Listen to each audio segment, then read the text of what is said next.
Recently, I flipped a luxury house in Arizona for $5.1 million that resulted in a net profit in my pocket of $1.2 million.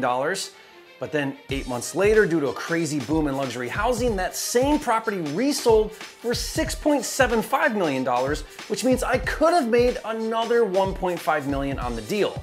On this video, I want to share with you why this happened and the lessons I learned coming up.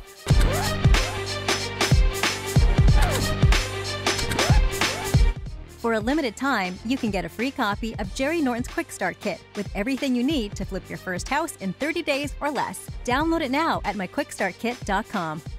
If you're new here, I'm Jerry Norton. I make millions of dollars a year wholesaling and flipping houses, and here on my YouTube channel, I show you how to do the same. So if you want to be a flipping genius like me and live your dream life, subscribe to my channel and watch my videos.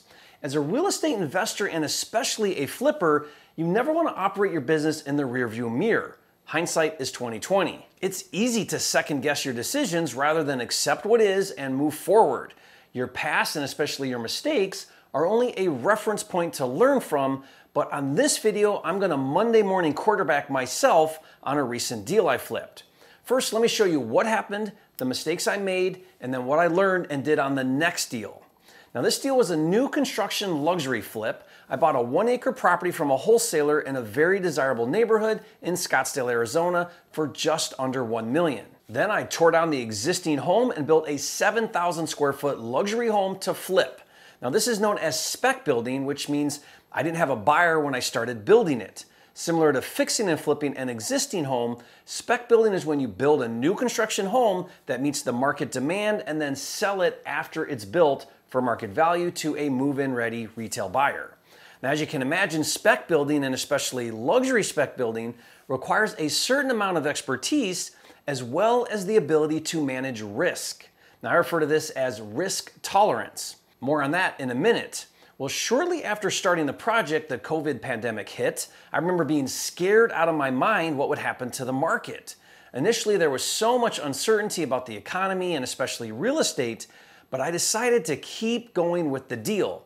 We sat down with my bank lender and reassured him that we'd see the project to the finish line, and during that time, we didn't slow down. It took about a year to finish building the most exquisite home, which is amazing that we did it in 1 year.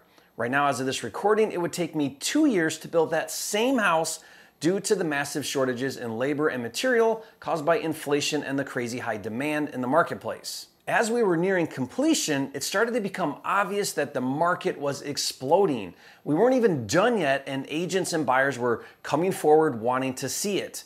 I mean, this house was amazing, by far the coolest house I've ever built or rehabbed. And then we received an offer for $5.15 million that was about $500,000 more than we initially projected when we started. And it wasn't even finished or up for sale yet. At that sale price, I'd make $1.2 million net profit on the deal, and this is the big mistake I made. The money clouded my vision, and I ignored what was going on in the market. You see, all the signs were that the market was going up. All the data showed that there was not enough luxury homes for sale, especially as nice as mine. We were getting so much interest, and all the indicators said that if we held out just a little bit longer, we could get a lot more for this house. But I let fear dictate my decisions. What if I can't find another buyer willing to pay $5.1 million for my house? What if this boom doesn't last and I can't sell it and I get stuck with this deal? What if the pandemic completely tanks the economy? What if the bank calls my loan due? I mean, I started to worry about the most ridiculous worst case scenarios. I started to stress about stress before there was stress to stress about. I mean, can you relate? Do you realize that most of the things we worry about never actually happen? Now, I've usually got a really healthy relationship with risk. I mean, I'm spec building a $5 million house after all. I can manage the anxiety of doing big deals pretty well. I've exercised my stress muscle. I've worked for years to increase my ability to manage risk, or what I call risk tolerance. And so I want to take a minute to talk about this. I want to encourage you to do an honest inventory of your current risk tolerance. Investing in real estate requires risk. Some deals and some strategies are riskier than others. For example, wholesaling, especially using the assignment method, is very low risk because you don't actually own the properties. You're not investing your money or borrowing money to buy the properties. You're simply flipping your contract. On the contrary, owning rentals or fixing and flipping requires that you get funding, buy the properties, take title, own them, make improvements, and rent or flip them, which requires more risk on your part. So if you have a very low risk tolerance, wholesaling is a good place to start in real estate. If you have a higher risk tolerance, or as your risk tolerance increases, fix and flip or rentals might be a good fit for you. Here's a simple litmus test to determine your risk tolerance. If you were to invest $10,000 into a deal and were to lose that money, either your own money or you had to then pay it back to someone, how detrimental would that be? How far would that set you back? On a scale of 1 to 10, with 1 being it would suck but not set you back at all, and 10 being devastation and would take years to recover, where would you score right now? Based on how you score, decide what's the right strategy for you. But whatever level you're at, make a conscious effort to grow your risk tolerance. Push yourself to the next level. It's gonna be uncomfortable. You're gonna experience anxiety. It's gonna be stressful, but that's how you develop. Maybe that means you do a really simple carpet and paint flip and you go through the experience of getting funding, managing a handful of contractors, waiting to get paid until you flip it, and you learn how to tolerate that level of risk. Then do it a few more times until that level of risk feels comfortable. Then push yourself to the next level and put yourself right back into an uncomfortable place where you feel anxious all over again. And then you do that again and again, all the while doing bigger deals and developing your risk tolerance. Pretty soon, operating outside your comfort zone feels normal and it becomes the way you show up, and you continually have massive growth in your business and life. That's been my path and my experience. When I first started in real estate 18 years ago, my risk tolerance was fairly low. I started wholesaling houses in Detroit for $5,000 and $10,000. But over the past 18 years, I've worked and worked and worked to increase my risk tolerance, and today I can successfully manage a lot of risk, and as a result, my businesses make me millions of dollars a year. The point I'm trying to make is that you will never do $1 million profit deal if you don't start learning how to tolerate risk. One of the biggest lessons I've learned is that you don't earn your way to success, you learn your way to success. It's never about the destination and always about the journey. With my new construction flip in Arizona, when we started getting a lot of interest from buyers, there was a part of me that said, Jerry, don't sell, not yet. Be patient a little longer. Ride this wave up for at least 6 more months. Hold on right now and don't sell it. But I didn't listen, and I signed a contract for $5.15 million, and I closed a few months later and walked away with $1.2 million in net profit. And yes, that is absolutely incredible to make that much profit on one deal. And yes, I feel so accomplished for doing that. I mean, you need to understand something.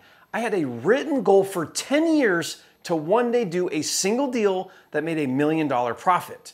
For me, it wasn't a matter of if, but rather when. So that deal was a major manifestation in my life and extremely pivotal in my resetting my financial thermostat for what I'm capable of doing. But I paid dearly for not following my gut and not following my heart, and for letting fear lead out and dictate my decision to sell early. After going under contract for $5.15 million, I quickly realized the mistake I made. Within weeks, we received a backup cash offer for $5.5 million. And we still had to finish some things on the house before we could close, and I was praying that our buyer would back out of the contract for some reason, but he didn't. So we closed, and I sat and watched the market climb and climb and climb. And for whatever reason, our buyer who paid $5.15 million for this house turned around and resold it 8 months later for $6.7 million. That means if I would have held out just 8 more months, I would have made $2.7 million on this deal. And when I saw that my buyer resold it for $6.7 million, I wanted to cry. We had worked so hard. We bought a property, tore down an existing home, designed and built the most amazing home, took risks, borrowed money, managed contractors, did all the work just to watch our buyer make more flipping it than I did. Heartbreaking, but that's how it works in real estate. Sometimes success really is about being in the right place at the right time.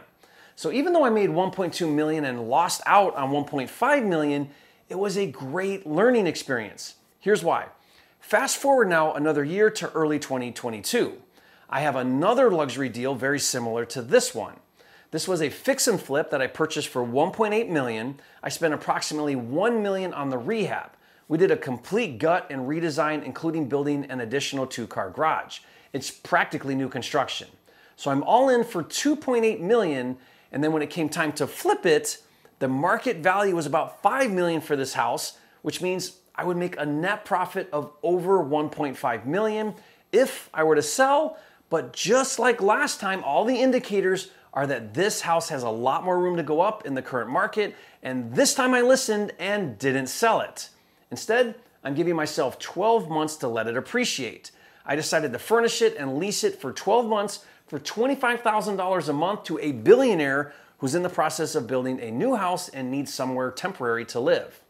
Now my gut is telling me that in another year, this house will sell for 6 million and maybe even more. And while I'm being patient in the meantime, I'm cash flowing over $10,000 a month. Now, if you think that's brilliant, leave a comment and say, Jerry, way to learn from the past. You are a flipping genius. And I could be wrong. Time will tell, but the highest growing class in America is the rich. And if you think there's a housing shortage in general, you need to understand there is a massive shortage of luxury housing for the wealthy. By the way, this deal started as a fix and flip and ended up being a BRRRR. BRRRR stands for buy, rehab, rent, refinance, repeat. Now, if you'd like me to do a video and show you how I structured this deal and break it all down, leave a comment and let me know. And if you haven't yet, be sure to subscribe to my channel with hundreds of videos exclusively about wholesaling and flipping. This is the #1 channel on YouTube for all things flipping, and I'll see you on the next video.